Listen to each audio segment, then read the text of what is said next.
Welcome to this episode of Eureka. We are going to have a very wonderful and a very informative conversation with Professor Mark Sutton. He is a professor at Center for Ecology and Hydrology in United Kingdom, and he is also currently the chairman of International Nitrogen Initiative. Before we commence this program, let's take a quick look at his brief profile. Keep watching Eureka.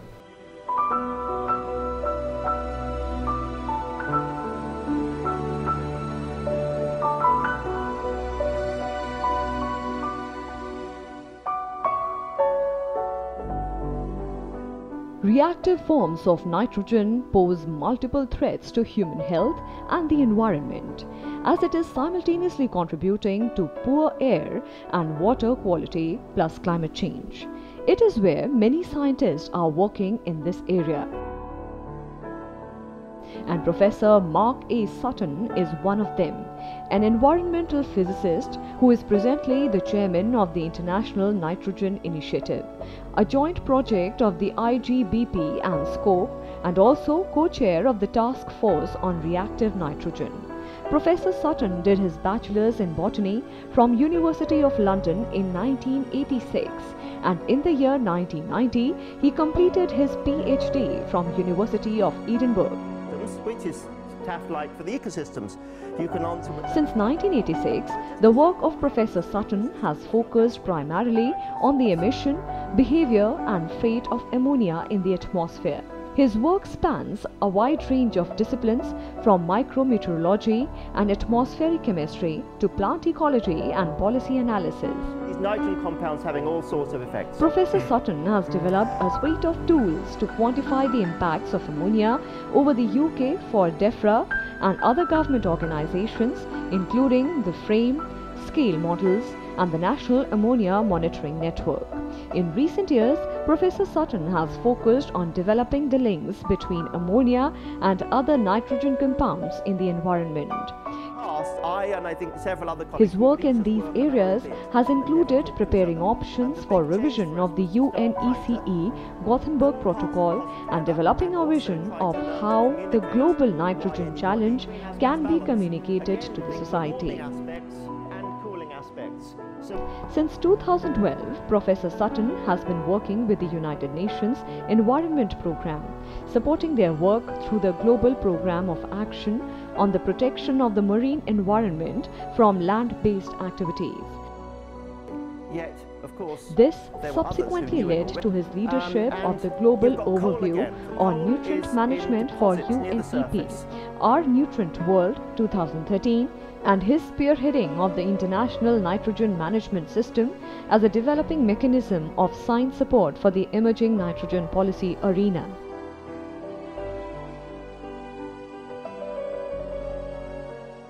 Thank you. It was a very wonderful opportunity. Let me start with some fundamental question. I mean, you are the current chairman of International Nitrogen Initiative, and nitrogen is something like about 78% in our atmosphere.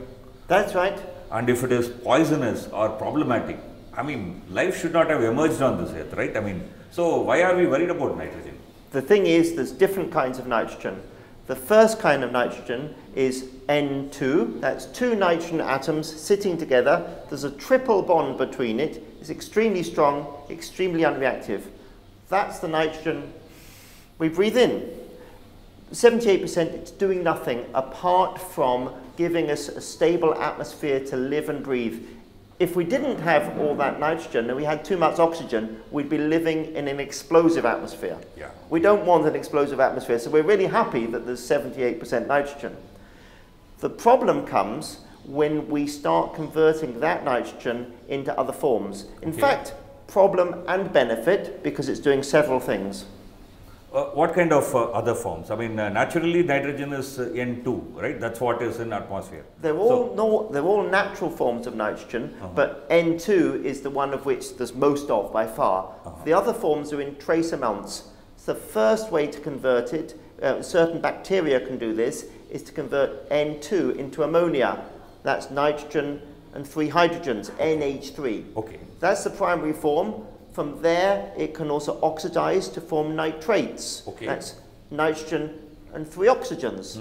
Now, those forms, once it's in those forms, plants can start using it Okay. We can start having it in our metabolism. The thing to think about is like this. A loaf of bread is carbohydrate. Yeah. Carbon, hydrogen, oxygen. Protein and amino acids, carbon, hydrogen, oxygen and nitrogen. Okay. So the proteins, etc., nitrogen is essential. Absolutely. Every amino acid would not be an amino acid if it wasn't for that nitrogen. Okay. Okay. So then why is the problem? After all, if there is more of good things, why should we worry about it? Okay, fair enough. So we need that nitrogen to live, and in fact, we've learned how to make more. We've learned to use industrial processes to convert nitrogen N2 from the atmosphere into ammonia, big factory processes. The guys that invented that, Fritz Haber, Carl Bosch, both got Nobel Prizes. There was a third Nobel Prize in the 1980s by Gerhard Ertl, Okay. and he optimized the system. He got another Nobel Prize. So this is great success industrially. What they didn't think about was that it's extremely low efficiency of how this is used. So it's helped feed the planet. We estimate that half the people alive today in the world, because of all the nitrogen fertilizers, making more food. So it's a huge success, but the full chain is 20% efficient. That means fertilizer to crop, to livestock, to people. 80% is wasted as pollution. So 80% of the fertilizer that you use, the nitrogen in it, it's not actually coming into you in terms of protein or amino acids. That's right. It's just getting lost to the environment. And what happens is there's different major forms of putting nitrogen. One is the fertilizer, the other is biological nitrogen fixation. We can have a discussion separately on which one of those is better and why. But fundamentally, once it's in a crop, we feed many of the crops to animals. And then finally it comes to us. And if we add up through the whole system in the world, 80% of those reactive nitrogen compounds, that's the compounds that's not N2. Every other compound, together we call it reactive nitrogen. Okay. Other than the N2, you are calling all other kinds of compounds that the nitrogen form. Most of the forms. Every other form we call reactive because they're doing things, biologically active, chemically active. But of those reactive forms, 80% ends up being lost as pollution. And the net result of that is it's going to everywhere in our planet, air, climate, water, and of course it's changing the global ecosystem in ways which we didn't anticipate. See, somewhere I vaguely remember that of course plants do need nitrogen. I mean, in fact, of course, if you look at one of the major fertilizer that people use is nitrogen, right? So plants need nitrogen, and today somebody told that something like the rain itself carries about 21 times more nitrogen than what it used to be before the Industrial Revolution.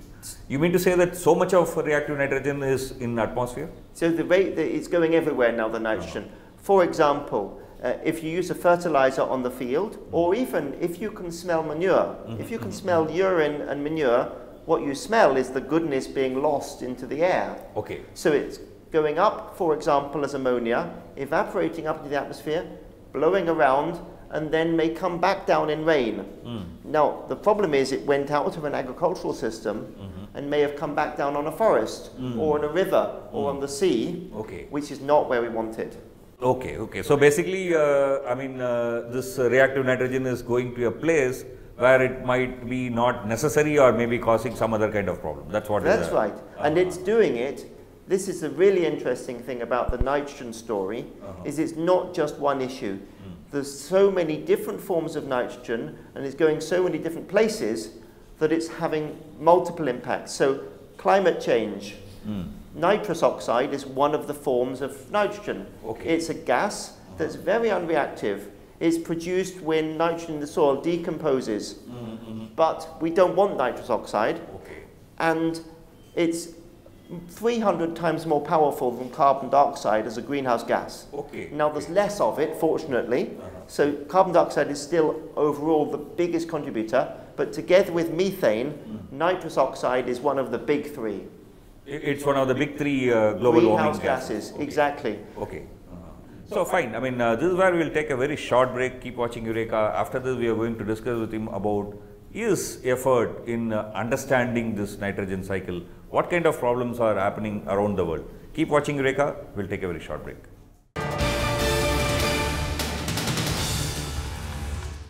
Welcome back to Eureka. We are having a very wonderful, very informative conversation with Professor Mark Sutton, who is a professor at Center for Ecology and Hydrology in United Kingdom, and he is also currently the chairman of International Nitrogen Initiative. Before the break, we were talking about this whole idea called reactive nitrogen and how at one level perhaps it's a boon because artificially producing that we have produced enough food for the growing population, but on the other hand it's ineffective in the sense that it's only 20% efficient. So we need to look at alternatives. One of your major studies when you started in this work was about ammonia. So can you explain to us what kind of study you did on ammonia? So my starting point was to understand where's ammonia coming from in the atmosphere, where's it going, how much it is. And one of the things I particularly studied was agricultural crops and other vegetation, natural vegetation, and showing how much is coming from the agricultural system into the atmosphere and back to the natural system. And even discovering that some days it's going up and some days it's going down. It's a very dynamic system.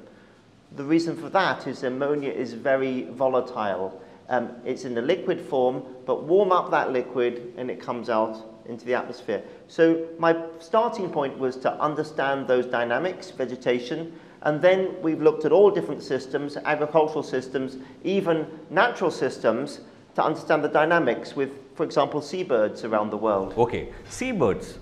Why seabirds? I mean, after all, if you look at most of the ammonia should be produced perhaps in the land, right? I mean, vegetation or other process. Where does the seabird come? Yeah, the seabirds are not the major source of ammonia in the atmosphere.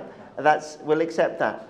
But they're good local hotspots. So if you have 100,000 gannets sitting together on a seabird island, you can smell the ammonia. It's really, really very smelly.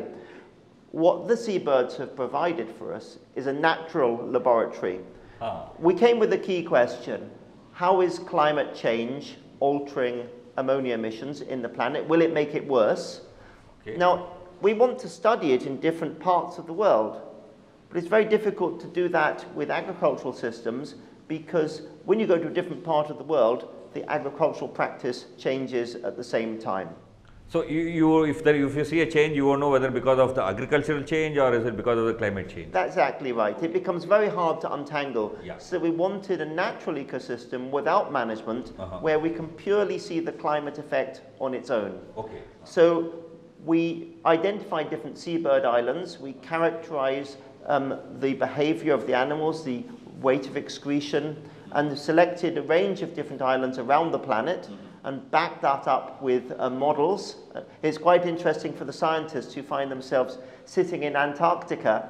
I think the person who went to the tropics was happier. But it's given a really rich data set. And one of the things we've shown is that, yes, in a warmer world is a bigger emission. So the measurements on Ascension Island, which is in the middle of the Atlantic Ocean, near the equator, if it's moist enough, you get 50% of the excreta is volatilized. Okay. But go to Antarctica, you get less than 5%. Okay, so basically these are all islands where there are no human beings. So basically you are saying that it's just a natural ecosystem. So year to year there is not much change. So that whatever change that you are observing is essentially due to climate change or effect of climate change. You need enough moisture to make the guano moist to decompose, and then the temperature is pushing it off. So what that has shown us is that we've been able to build models that quantify that, and that the measurements validate the models.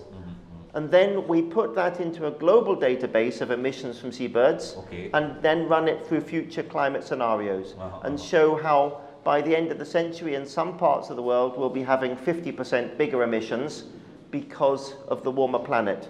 So you mean to say that just because of the global warming itself, for example, the reactive nitrogen problem is going to also grow bigger? Exactly, because it makes the nitrogen more mobile. Imagine you have a can of Coca-Cola.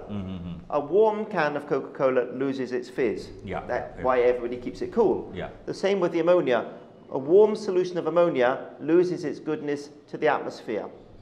So a warmer world, we can then apply that back into agricultural systems. The same principles will apply. Very interesting. And I think after this research, you moved into one of the path-breaking work of trying to find a report on Europe, the active reactive nitrogen that is being emitted by Europe. Europe is not a country, but consisting of many countries.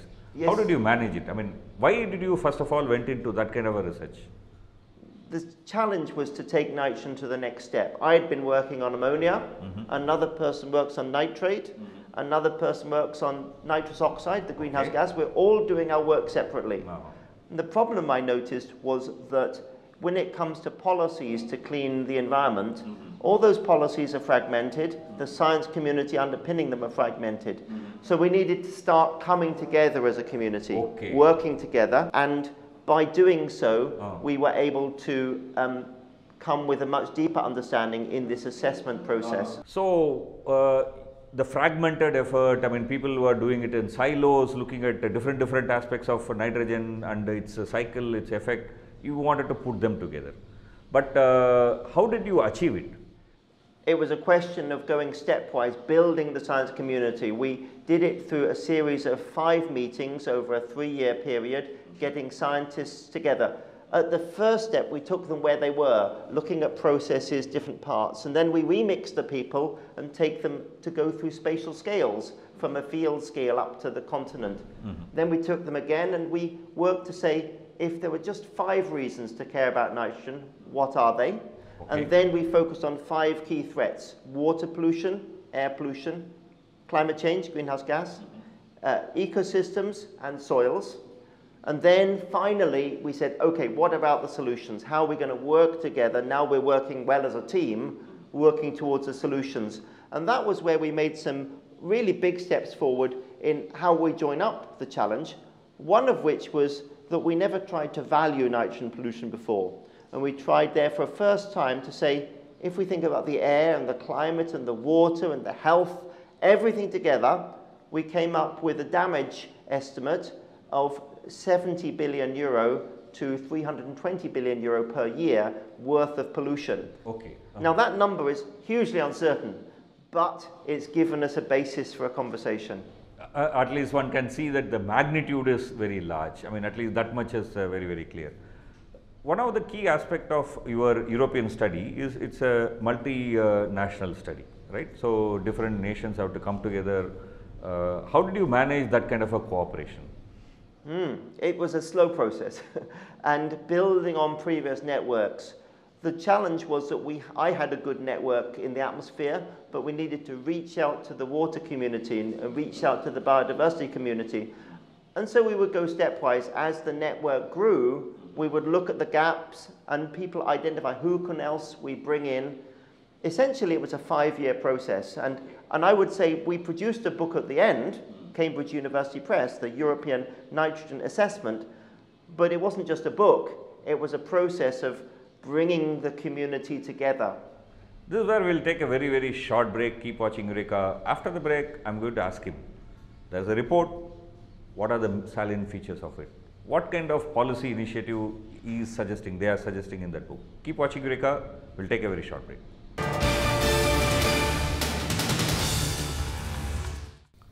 Welcome back to Eureka. We are having a very interesting, very informative conversation with Professor Mark Sutton, who is a professor at Center for Ecology and Hydrology in United Kingdom, and he is also the current chairperson of International Nitrogen Initiative. Your report is well read, I mean well cited, I mean it's one of the rare books which have many citations than many papers on this area. But what are the salient features of that report? I think the first thing we needed to recognize was we had to add up all of the different nitrogen flows. And that was a major challenge. We learned how to make a budget of looking at the inputs and the outputs on multiple country level, but also the whole of Europe. What that does, it doesn't change your life, but what it does is it tells you where are your opportunities and where are your barriers. Now, for example, the biggest flows of nitrogen in Europe are with agriculture. And the largest losses are with agriculture. And if you look at that food system going around, we're losing it from the crops, losing nitrogen from the animals, and losing it in wastewater.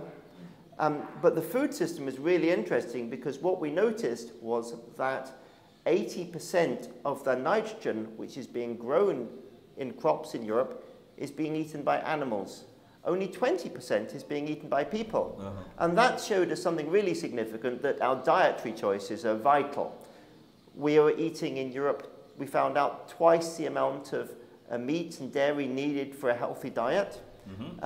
And so we found out among the measures must be a choice for Europe of how much meat and dairy we are looking at. In fact, we took that forward subsequently to make scenarios in the Nitrogen on the Table report.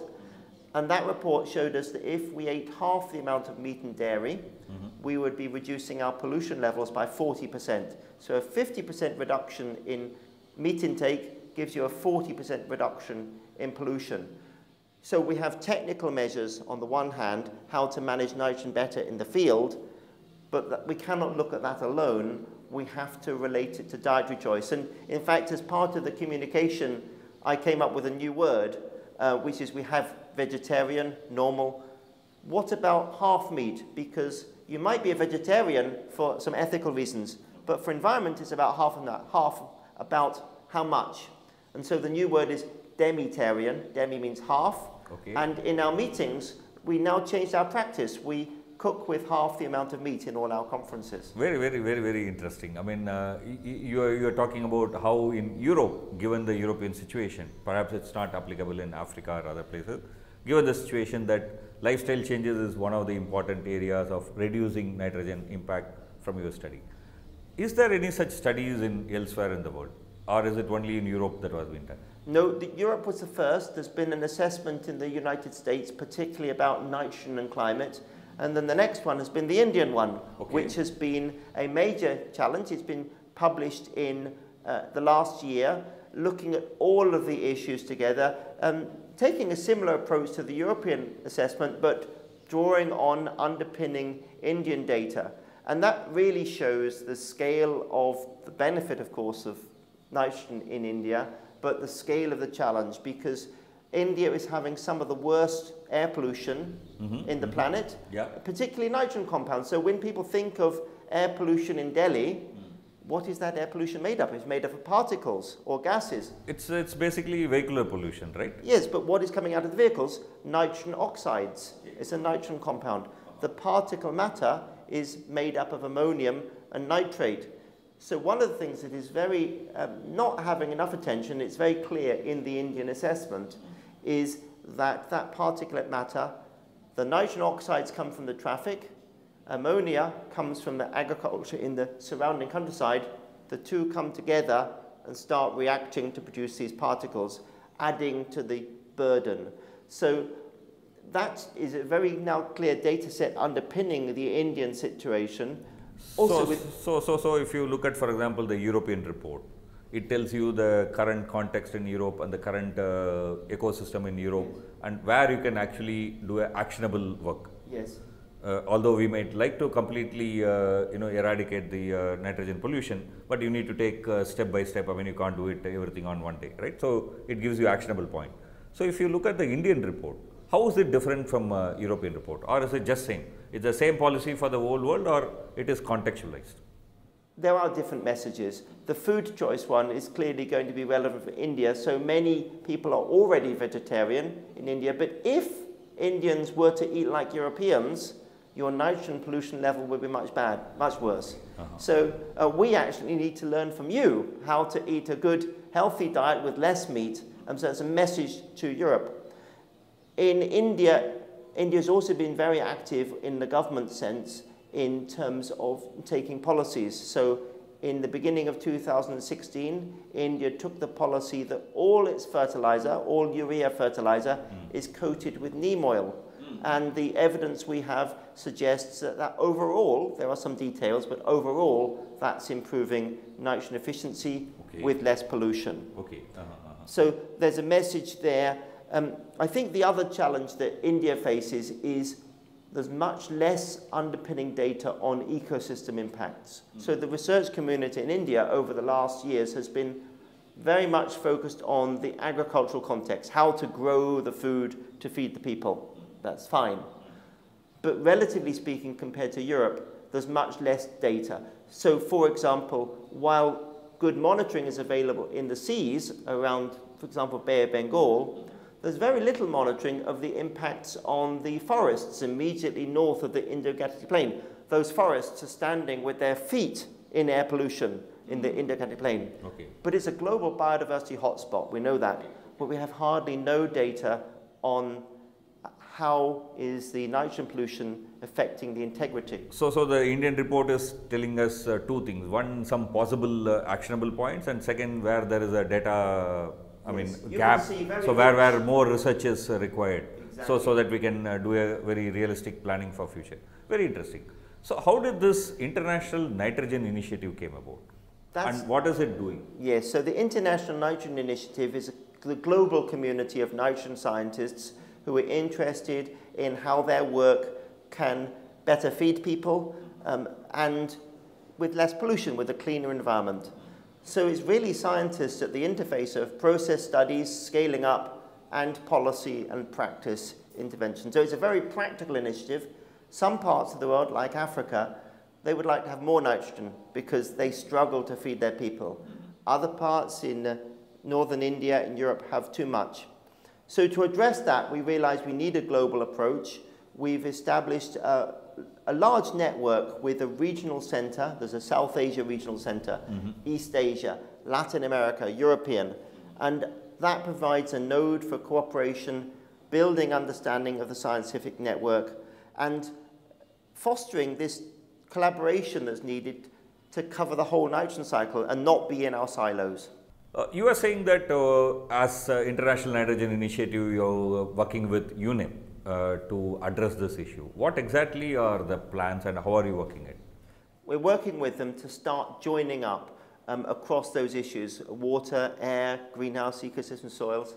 And so they've given us resources to establish called the International Nitrogen Management System. Okay. It's something like the Intergovernmental Panel on Climate Change, Science Support for Policy, but we're taking a much more integrated approach where we are engaging with policymakers, the science. That's very interesting. One of the major ways in which the environmental issues are being addressed is a simple ban. For example, there will be a huge call for eradicating the artificial fertilizers from the table. How do you look at this kind of approaches? I would take a pragmatic approach. I like to listen to different views. As a scientist, you always see pros and cons in every argument. But this is hugely relevant for India because the Prime Minister, Mr. Modi, has already in his Man Ki Baat statement from November last year made a call to halve fertilizer use in India. That's an amazingly ambitious call, and the challenge will be how to improve efficiency so that you don't need so much fertilizer. For some people, the solution will be more efficient, smarter fertilizers. For other people, they say, no, I want to go organic and, for example, have a zero-budget natural farming. I personally think that both have got things to offer, and let's see how they get on in the years ahead, which one is going to deliver most effectively.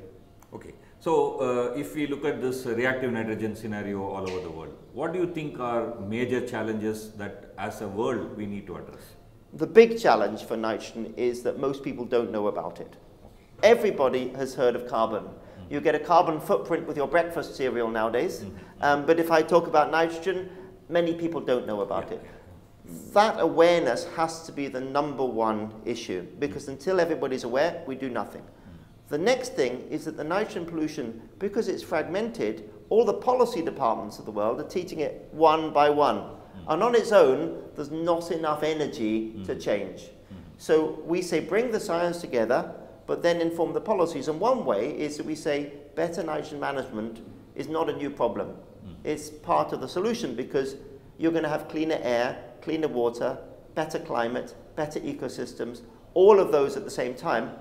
And it's an expensive resource. So India is spending something like $10 billion a year equivalent in fertilizer costs, with 70% of that subsidized. If we have better management, there's a massive financial saving there. So we have to communicate that across the world, and we are working together with the United Nations Environment Programme to raise awareness of this. We were at the last United Nations Environment Assembly, bringing the topic to the table. Regionally, we're also working with the in the South Asia scale with the South Asia Cooperative Environment Programme. I'm very happy to say I'm here this week in Delhi specifically to meet with the director and colleagues of that South Asia Environment Programme. That's vital that we bring it to the world stage so that politicians can say, okay, we see it joins up. We're no longer in silos. Let's look for the benefits. So I think that will be critical for them to take action. That's an interesting point. With this, we'll end this Eureka for want of time. Keep watching Eureka. We'll come back with another interesting conversation next week, same time. Keep watching Eureka.